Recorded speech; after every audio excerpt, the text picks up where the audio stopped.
الحمدللہ رب العالمین والصلاة والسلام علی خاتم النبیین اما بعد فاعوذ باللہ من الشیطان الرجیم بسم اللہ الرحمن الرحیم۔ سورہ طارق، سورہ طارق کا تعارف۔ مقام نزول، سورہ طارق مکہ مکرمہ میں نازل ہوئی ہے۔ آیات، کلمات اور حروف کی تعداد: اس سورت میں 1 رکوع، 17 آیتیں، 61 کلمے اور 239 حروف ہیں۔ طارق نام رکھنے کی وجہ: اس ستارے کو طارق کہتے ہیں جو رات میں خوب چمکتا ہے، نیز رات میں آنے والے شخص کو بھی طارق کہتے ہیں۔ اور اس سورت کی پہلی آیت میں اللہ تعالیٰ نے اس ستارے کی قسم ارشاد فرمائی ہے، اس لیے اسے سورہ طارق کہتے ہیں۔ سورہ طارق سے متعلق 2 احادیث۔ نمبر 1، حضرت جابر بن عبداللہ رضی اللہ تعالی عنہ فرماتے ہیں، حضرت معاذ رضی اللہ تعالی عنہ نے مغرب کی نماز پڑھائی تو اس میں سورہ بقرہ اور سورہ نساء کی تلاوت کی۔ جب حضور پرنور صلی اللہ تعالی علیہ وآلہ وسلم کو یہ بات معلوم ہوئی تو آپ صلی اللہ تعالی علیہ وآلہ وسلم نے ارشاد فرمایا، اے معاذ، تم لوگوں کو فتنے میں ڈال رہے ہو، کیا تمہیں یہ کافی نہیں کہ تم نماز میں والسماء والطارق والشمس وضحاها اور ان کی مصر اور صورتیں پڑھو۔ نمبر 2، حضرت خالد عدوانی رضی اللہ تعالی عنہ سے روایت ہے کہ انہوں نے نبی کریم صلی اللہ تعالی علیہ وآلہ وسلم کو قبیلہ ثقیف کے بازار میں دیکھا کہ آپ ایک لاٹھی کے سہارے کھڑے ہوئے تھے۔ جب آپ ثقیف والوں کے پاس مدد طلب کرنے آئے تو میں نے انہیں والسماء والطارق کی تلاوت کرتے ہوئے سنا، یہاں تک کہ آپ نے یہ سورت ختم فرما لی۔ میں نے اس سورت کو دور جاہلیت میں یاد رکھا، پھر اسلام قبول کرنے کے بعد اسے پڑھا۔ سورہ طارق کے مضامین: اس سورت کا مرکزی مضمون یہ ہے کہ اس میں مرنے کے بعد دوبارہ زندہ کیے جانے، حشر و نشر اور حساب و جزا پر ایمان لانے کے بارے میں کلام کیا گیا ہے، اور اس سورت میں یہ مضامین بیان کیے گئے ہیں۔ نمبر 1، اس سورت کی ابتدا میں آسمان اور رات کے وقت خوب چمکنے والے ستارے کی قسم کھا کر یہ فرمایا گیا ہے کہ ہر انسان پر حفاظت کرنے والا ایک فرشتہ مقرر ہے۔ نمبر 2، انسان کو اپنی تخلیق کی ابتدا میں غور کرنے کا حکم دیا گیا تاکہ اسے معلوم ہو جائے کہ پہلی بار پیدا کرنے والا رب تعالی دوبارہ زندہ کرنے پر بھی قدرت رکھتا ہے۔ نمبر 3، یہ بتایا گیا کہ جب قیامت کے دن عقائد، اعمال اور نیتیں ظاہر کر دی جائیں گی تو اس وقت مرنے کے بعد زندہ کیے جانے کا انکار کرنے والے کے پاس کوئی طاقت اور کوئی مددگار نہ ہوگا جو اسے اللہ تعالیٰ کے عذاب سے بچا سکے۔ نمبر 4، آسمان اور زمین کی قسم کھا کر ارشاد فرمایا گیا کہ قرآن مجید کوئی ہنسی مذاق کی بات نہیں بلکہ یہ حق اور باطل میں فیصلہ کر دینے والا کلام ہے۔ نمبر 5، اس سورت کے آخر میں بتایا گیا کہ کفار اللہ تعالیٰ کے دین کو مٹانے کے لیے طرح طرح کی چالیں چلتے ہیں اور اللہ تعالیٰ ان کے بارے میں اپنی خفیہ تدبیر فرماتا ہے جس کی انہیں خبر نہیں۔ سورہ بروج کے ساتھ مناسبت: سورہ طارق کی اپنے سے ماقبل سورت بروج کے ساتھ ایک مناسبت یہ ہے کہ دونوں سورتوں کی ابتدا میں آسمان کی قسم ارشاد فرمائی گئی۔ دوسری مناسبت یہ ہے کہ دونوں سورتوں میں مردوں کو دوبارہ زندہ کیے جانے پر کلام کیا گیا ہے۔ تیسری مناسبت یہ ہے کہ دونوں سورتوں میں قرآن مجید کو جھٹلانے والوں کا رد کرنے کے لیے قرآن مجید کے اوصاف بیان کیے گئے ہیں۔ بسم اللہ الرحمن الرحیم۔ ترجمہ: اللہ کے نام سے شروع جو نہایت مہربان رحمت والا ہے۔ والسماء والطارق وما أدراك ما الطارق النجم الثاقب إن كل نفس لما عليها حافظ۔ ترجمہ: آسمان کی اور رات کو آنے والے کی قسم، اور تمہیں کیا معلوم کہ رات کو آنے والا کیا ہے؟ خوب چمکنے والا ستارہ ہے، کوئی جان نہیں مگر اس پر نگہبان موجود ہے۔ والسماء والطارق، آسمان کی اور رات کو آنے والے کی قسم۔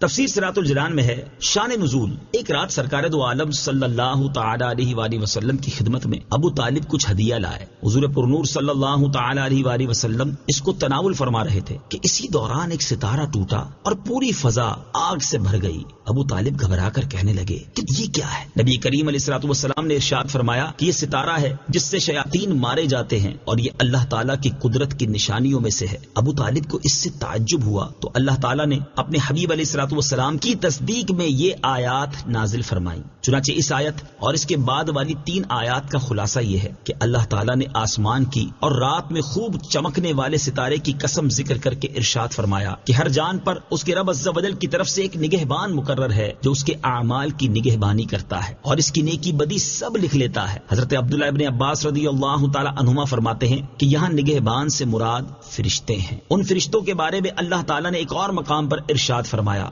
وَيُرْسِلُ عَلَيْكُمْ حَفَظَةً، ترجمہ اور وہ تم پر نگہبان بھیجتا ہے۔ آیت إِن كُلُّ نَفْسٍ لَمَّا عَلَيْهَا حَافِظٌ سے حاصل ہونے والی معلومات۔ اس آیت سے دو باتیں معلوم ہوئی۔ نمبر ایک، اگرچہ اللہ تعالیٰ اس بات پر قادر ہے کہ خود سب کی ہر طرح حفاظت فرمائے، مگر قانون یہ ہے کہ یہ کام اس کے مقرر کردہ فرشتے کریں۔ نمبر دو، رب تعالیٰ کے بعض نام اس کے بندوں کو دے سکتے ہیں، جیسے اللہ تعالیٰ کا ایک نام حافظ ہے اور یہاں آیت میں فرشتوں کو حافظ بتایا گیا، لہٰذا ہم یہ کہہ سکتے ہیں کہ اللہ تعالیٰ اور اس کے حبیب صلی اللہ تعالیٰ علیہ وآلہ وسلم ہمارے حافظ و ناصر ہیں۔ فَلْيَنظُرِ الْإِنسَانُ مِمَّ خُلِقَ، ترجمہ، انسان کو غور کرنا چاہیے کہ اسے کس چیز سے پیدا کیا گیا۔ فَلْيَنظُرِ الْإِنسَانُ مِمَّ خُلِقَ، انسان کو غور کرنا چاہیے کہ اسے کس چیز سے پیدا کیا گیا۔ تفسیر صراط الجنان میں ہے، اس سے پہلی آیات میں اللہ تعالیٰ نے قسم ذکر فرما کر یہ بات ارشاد فرمائی کہ ہر جان پر ایک نگہبان مقرر ہے جو اس کے اعمال کی نگہبانی کرتا ہے اور اس کے اعمال لکھ لیتا ہے، اور اس آیت میں انسان کو اپنی تخلیق کی ابتدا میں غور کرنے کا حکم دیا جا رہا ہے تاکہ وہ یہ بات جان لے کہ جس نے اسے پہلی بار پیدا کیا ہے وہ اس انسان کی موت کے بعد جزا دینے کے لیے اسے دوبارہ زندہ کرنے پر بھی قادر ہے، لہٰذا انسان کو چاہیے کہ وہ اس دن کے لیے عمل کرے جس دن اسے دوبارہ زندہ کیا جائے گا اور اسے جزا دی جائے گی۔ خُلِقَ مِن مَّاءٍ دَافِقٍ يَخْرُجُ مِن بَيْنِ الصُّلْبِ وَالتَّرَائِبِ إِنَّهُ عَلَى رَجْعِهِ لَقَادِرٌ، ترجمہ، اچھل کر نکلنے والے پانی سے پیدا کیا گیا جو پیٹھ اور سینوں کے درمیان سے نکلتا ہے، بے شک اللہ اس کے واپس کرنے پر ضرور قادر ہے۔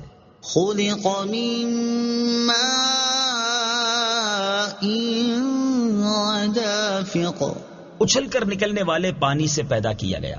تفسیر صراط الجنان میں ہے، یہاں سے وہ چیز بیان کی گئی ہے جس سے اللہ تعالیٰ نے انسان کو پیدا فرمایا ہے۔ چنانچہ اس آیت اور اس کے بعد والی آیت کا خلاصہ یہ ہے کہ اللہ تعالیٰ نے انسان کو اچھل کر نکلنے والے پانی یعنی مرد اور عورت کے نطفوں سے پیدا کیا جو کہ عورت کے رحم میں مل کر ایک ہو جاتے ہیں، اور یہ نطفہ مردوں کی پیٹھ اور عورتوں کے سینوں کے درمیان سے نکلتا ہے۔ حضرت عبداللہ ابن عباس رضی اللہ تعالی عنہما فرماتے ہیں کہ یہ پانی عورت کے سینے کے اس مقام سے نکلتا ہے جہاں ہار پہنا جاتا ہے، اور انہی سے منقول ہے کہ عورت کی دونوں چھاتیوں کے درمیان سے نکلتا ہے۔ یہ بھی کہا گیا کہ منی انسان کے تمام اعضاء سے برآمد ہوتی ہے اور اس کا زیادہ حصہ دماغ سے مرد کی پشت میں آتا ہے اور عورت کے بدن کے اگلے حصے کی بہت سی ان رگوں میں سے آتا ہے جو سینے کے مقام پر ہیں، اسی لیے یہاں ان دونوں مقامات کا ذکر خصوصیت سے فرمایا گیا۔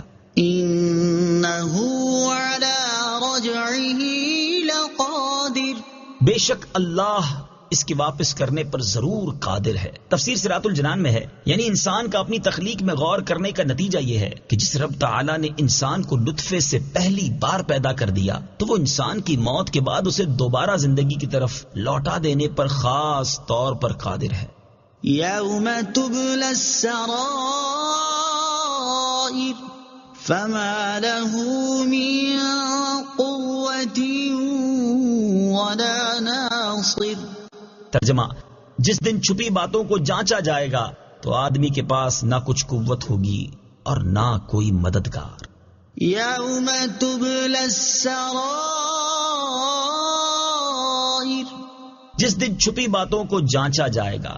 تفسیر صراط الجنان میں ہے، اس آیت اور اس کے بعد والی آیت کا خلاصہ یہ ہے کہ جس دن چھپی باتوں کو ظاہر کر دیا جائے گا تو اس دن مرنے کے بعد دوبارہ زندہ کیے جانے کا انکار کرنے والے آدمی کے پاس نہ کوئی ایسی قوت ہوگی جس سے وہ عذاب کو روک سکے اور نہ اس کا کوئی ایسا مددگار ہوگا جو اسے عذاب سے بچا سکے۔ چھپی باتوں سے مراد عقائد، نیتیں اور وہ اعمال ہیں جن کو آدمی چھپاتا ہے، اور قیامت کے دن اللہ تعالیٰ ان سب کو ظاہر کر دے گا۔ قیامت کے دن پوشیدہ اعمال ظاہر کر دیے جائیں گے۔ معلوم ہوا کہ بندے کے عقائد، نیتیں اور اعمال اگرچہ دنیا میں کسی پر ظاہر نہ ہو سکیں، لیکن قیامت کے دن اس کا کیا دھرا سب سامنے آ جائے گا۔ چنانچہ ایک اور مقام پر اللہ تعالیٰ نے ارشاد فرمایا، هنالك تبلو كل نفس ما أسلفت وردوا إلى الله مولاهم الحق۔ ترجمہ، وہاں ہر آدمی اپنے سابقہ اعمال کو جانچ لے گا اور انہیں اللہ کی طرف لوٹایا جائے گا جو ان کا سچا مولا ہے۔ اور ارشاد فرمایا، ينبأ الإنسان يومئذ بما قدم وأخر بل الإنسان على نفسه بصيرة۔ ترجمہ، اس دن آدمی کو اس کا سب اگلا پچھلا بتا دیا جائے گا، بلکہ آدمی خود ہی اپنے حال پر پوری نگاہ رکھنے والا ہوگا۔ لہذا ہر ایک کو چاہیے کہ اپنے ظاہری اعمال درست کرنے کے ساتھ ساتھ اپنے باطنی اور پوشیدہ اعمال کو بھی درست کرے، تاکہ قیامت کے دن لوگوں کے سامنے رسوا ہونے سے بچ سکے۔ والسماء ذات الرجع والأرض ذات الصدع إنه لقول فصل وما هو بالهزل۔ ترجمہ، اس آسمان کی قسم جو لوٹ لوٹ کر برستا ہے اور پھاڑی جانے والی زمین کی، بے شک قرآن ضرور فیصلہ کر دینے والا کلام ہے اور وہ کوئی ہنسی مذاق کی بات نہیں ہے۔ والسماء ذات الرجع، اس آسمان کی قسم جو لوٹ لوٹ کر برستا ہے۔ تفسیر صراط الجنان میں ہے، توحید اور حشر و نشر کے دلائل بیان فرمانے کے بعد یہاں سے زمین و آسمان کی قسم ارشاد فرما کر قرآن پاک کی حقیقت کو بیان کیا گیا ہے۔ چنانچہ اس آیت اور اس کے بعد والی 3 آیات کا خلاصہ یہ ہے کہ اس آسمان کی قسم جس سے بار بار بارش اترتی ہے، اور اس زمین کی قسم جسے سبزہ نکالنے کے لیے پھاڑا جاتا ہے، بے شک قرآن ضرور فیصلہ کر دینے والا کلام ہے کہ یہ حق اور باطل میں فرق و امتیاز کر دیتا ہے، اور قرآن کوئی ہنسی مذاق کی بات نہیں ہے جو نکمی اور بیکار ہو۔ ان آیات میں اس بات کی طرف اشارہ ہے کہ آسمان جس سے بار بار بارش نازل ہوتی ہے، یہ زمینی پیداوار، نباتات اور درختوں کے لیے باپ کی طرح ہے، اور پھاڑی جانے والی زمین نباتات کے لیے ماں کی طرح ہے، اور یہ دونوں اللہ تعالیٰ کی عجیب نعمتیں ہیں، اور ان میں اللہ تعالیٰ کی قدرت کے بے شمار آثار نمودار ہیں، جن میں غور کرنے سے آدمی کو مرنے کے بعد دوبارہ زندہ کیے جانے کے بہت سے دلائل ملتے ہیں۔ قرآن فیصلہ کن کلام ہے۔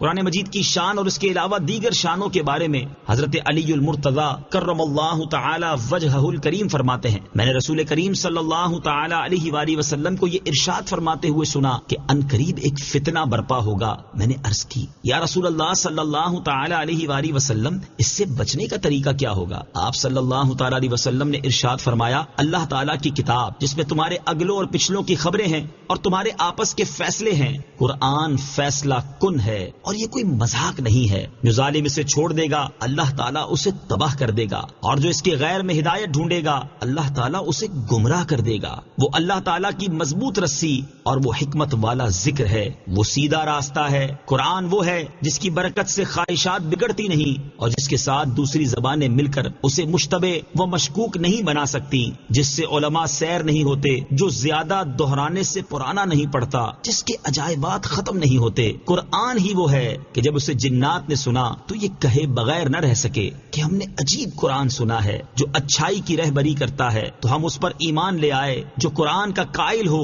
وہ سچا ہے، جس نے اس پر عمل کیا وہ ثواب پائے گا، اور جو اس کے مطابق فیصلہ کرے گا وہ منصف ہوگا، اور جو اس کی طرف بلائے گا وہ سیدھی راہ کی طرف بلائے گا۔ إنهم يكيدون كيدا وأكيد كيدا فمهل الكافرين أمهلهم رويدا۔ ترجمہ، بے شک کافر اپنی چالیں چل رہے ہیں اور میں اپنی خفیہ تدبیر فرماتا ہوں، تو تم کافروں کو ڈھیل دو، انہیں کچھ تھوڑی سی مہلت دو۔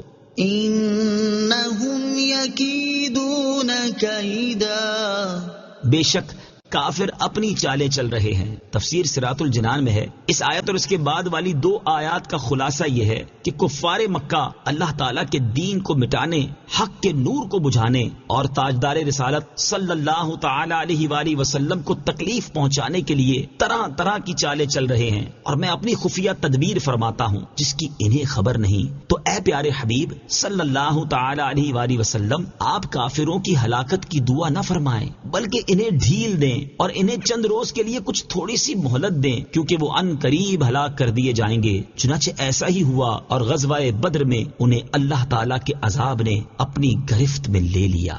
صدق اللہ العظیم۔